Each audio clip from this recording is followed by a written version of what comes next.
उत्तर प्रदेश के बलरामपुर से निकले धर्मांतरण के जाल की जड़ें दुबई, सऊदी और तुर्की तक फैली थी। इस नेटवर्क का सरगना जलाउद्दीन उर्फ जांगुर बाबा था।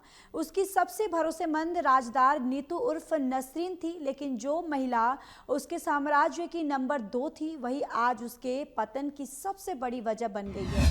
यूपी एटीएस की पूछताछ में नसरीन ने जो कबूल किया, उसने देश भर की सुरक्षा एजेंसियों को चौंका दिया है।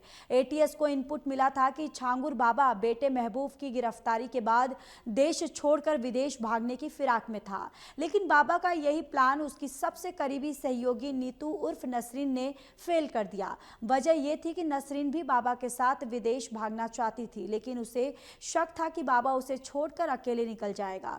इसलिए वो 81 दिन तक बाबा के साथ लखनऊ के एक होटल में अंडरग्राउंड रही। आखिरकार एटीएस ने दोनों को गिरफ्तार कर लिया। नीतू मूल रूप से तमिलनाडु की रहने वाली है। मुंबई निवासी अपने पति नवीन रोहरा के साथ वह पहले बाबा की अनुयायी बनी।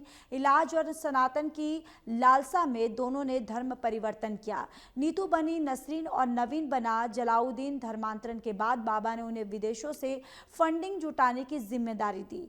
दोनों ने दुबई के अल फारूक उमर बिन खताब सेंटर से ऑनलाइन धर्मांतरण किया है।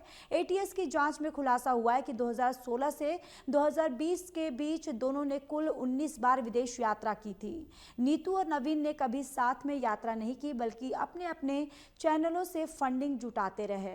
नसरीन ने पुलिस पूछताछ में खुलासा किया कि छांगुर बाबा अपने बेटे महबूब को दुनिया का सबसे अमीर इंसान बनाना चाहता था। उसने काले धन को सफेद करने के लिए प्रॉपर्टी और दूसरे बिजनेस की जमीन तैयार की थी। बाबा चाहता था कि फाइनेंस की कमान अब नसरीन से लेकर महबूब को सौंप दी जाए, जिससे नाराज होकर नसरीन ने सारे राज खोल दिए।